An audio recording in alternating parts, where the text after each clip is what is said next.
Hi guys, welcome back to the channel. A slightly unusual scene. We've left the houses here to talk about cars. Generally speaking, we're going to try to do this more on the channel, which is also talking about things that would be of interest to you whilst moving to France. And one of the big topics, of course, other than buying a house, is what do you do with your car when you're moving from the US, Canada, Australia, and perhaps also more often the UK. So in this small video, we're going to look at obviously all of the kind of categories that we have here: classic cars, more retro modern cars, classic motorcycles, and perhaps more modern cars like here with the Land Rovers and Range Rovers that we have in the garage today. So let's talk about classic cars. We've got a few examples here. A few are mine and a few are actually belong to clients that have asked us to help them register their cars here in France. So the first thing is about a classic car. It's actually probably a little bit simpler these days than bringing in a modern car, simply from the fact that the vehicle will be over 30 years old. It will be considered a vehicle de collection in France, and it will be applicable for what we call a FFVE document or certification, which replaces the Certificate of Conformity or European Certificate of Conformity. So pretty much good news is, guys, any classic car you have, we can help you register. First thing you're going to have to come along, guys, is customs. So for instance, this vehicle started its life built in the UK in the 1960s and then was first registered in America. So the vehicle spent most of its life in the USA, was shipped back to which was Europe in the form of UK registration in the 1990s, and then arrived in France. So because this vehicle arrived before Brexit, it could contend with a registration without VAT and without duty. Now, however, since Brexit has happened, you have to contend with what you would do with the usual US vehicle arrivals, which is VAT and duty. Good news is, on any classic cars here, like we have today, anything, again, over 30 years old, will be not subject to VAT and only subject to a small amount of duty between 4 and 5%, depending on the vehicle. So the good news is, first step of your customs journey is going to be quite good for a classic car, and then, as I said, we'll have to move on to what we call demande of Fédération Française de Véhicules d'époque, which is a classic car equivalent to a certificate or European Certificate of Conformity. Now, guys, we come to what we call perhaps modern classics. So this actual vehicle is my own, 1987, just a year before me. But the actual vehicle in these contexts might be able to have what we call a European Certificate of Conformity, in which case you don't need an FFVE, but it has to comply with French procedures. So it has to be in the language of the manufacturer or in French language. We can't have anything else but manufacturer Certificate of Conformity. If not, as long as it's 30 years old or more, well, good news, you can apply for a certificate from the FFE in Paris, and we can of course help you with that. We move on to the motorcycle over here, my favourite bike. It's a 1953 Triumph Tiger. I pretty much drive it as a daily. That again is of course considered as a classic, and here you will again have to have what we call an FFVE, because Triumph motorcycles won't be able to provide you with a Certificate of Conformity. So again, extra steps, but which are, with our help, actually quite easy to overcome, but take some time to actually complete. So moving on swiftly to modern classics, and here we have a fine example of a 911 C4S, which has actually got a GT3 styling pack here. But within this, you will find the first complexity of importation from a British motor car, and of course if it's a vehicle from the USA, Canada, Australia, same rules apply. So today this is a right-hand drive vehicle. I chose to import this before Brexit, which I was a lucky guy to be able to do, and therefore I didn't pay VAT or duty import on the actual custom side of things. So today, if you were moving to France and you had this 12-month window, which you have when you're moving to France, so this is your first visa move to France, you can actually bring any personal goods that you've owned for over 6 months with you, VAT and duty free. For all of you guys that have lived in France for a while and see a car in the US or see a car in the UK and say, hey, I want to buy this, unfortunately, vehicles like this will be subject to 20% duty on the actual vehicle valuation. So that's either purchase price or, in worst case scenario, it's actually what the vehicle is worth in France, which can be worse. And those are questions that you can come to us with and we'll try to answer as best. But essentially that's your customs officer that will decide.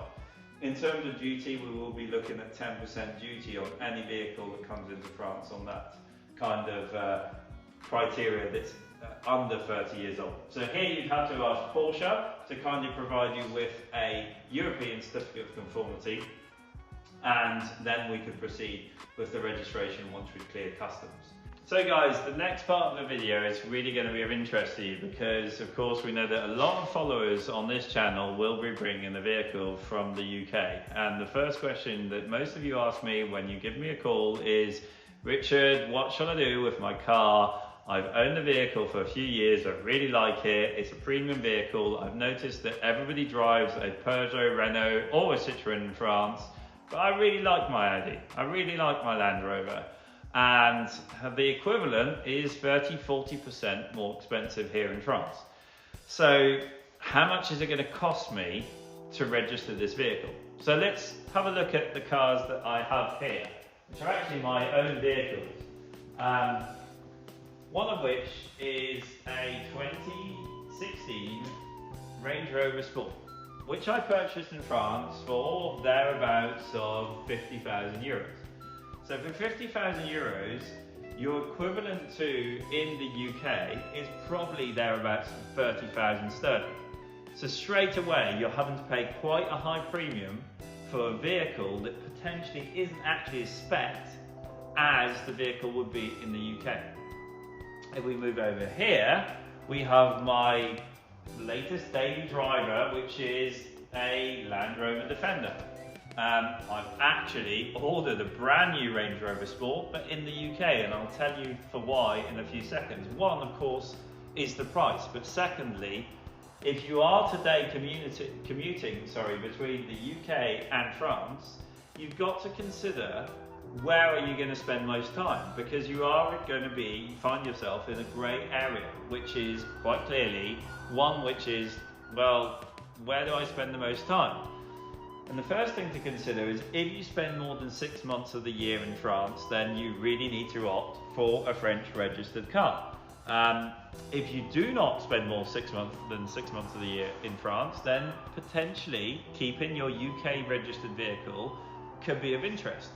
And that's all down to insurance really guys, because UK insurers won't cover you for more than 6 months of a year in France, unless you have a special type of insurance, and then you're limited to a value and a certain value on the vehicle, in which case, sadly, this Defender simply wouldn't be covered. So really, guys, if you want to drive a nicer vehicle, a premium vehicle in France, well, the answer is you might want to look at buying actually a French registered vehicle or a brand new French registered vehicle, understanding that you'll pay more for it front end, but of course it will hold its value more so in time. So, you pay more to start off with, but the vehicle will keep its value a lot higher than it would do in the UK, for instance.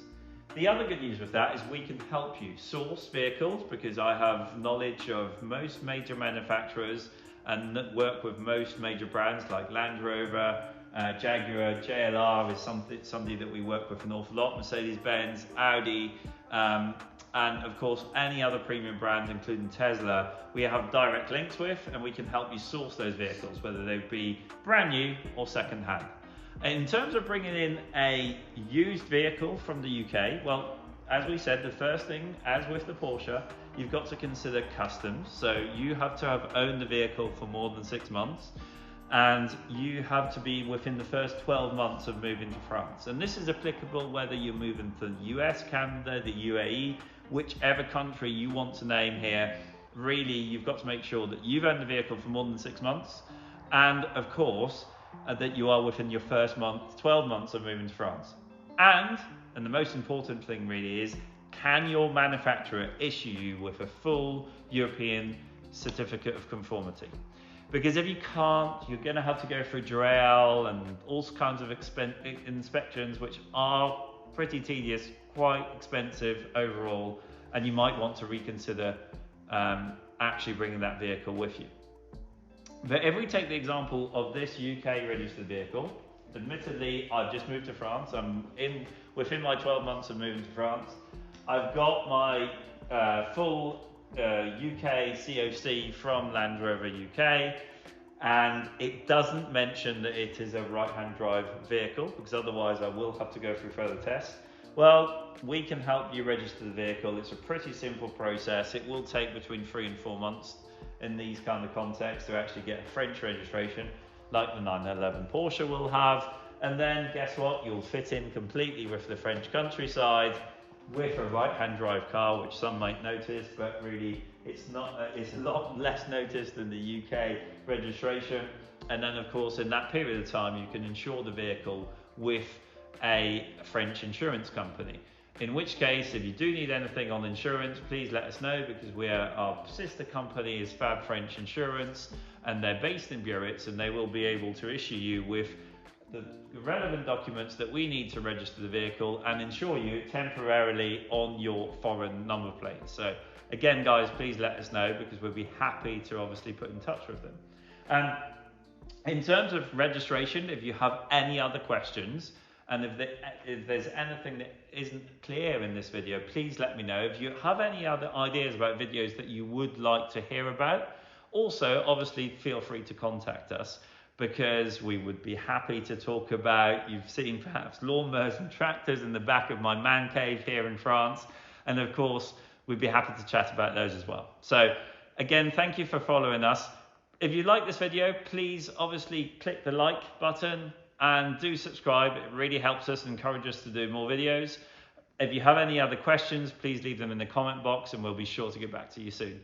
Guys, thank you, and we'll look forward to seeing you soon on the channel for more other unspecific videos, but also our usual catch-ups on property builds.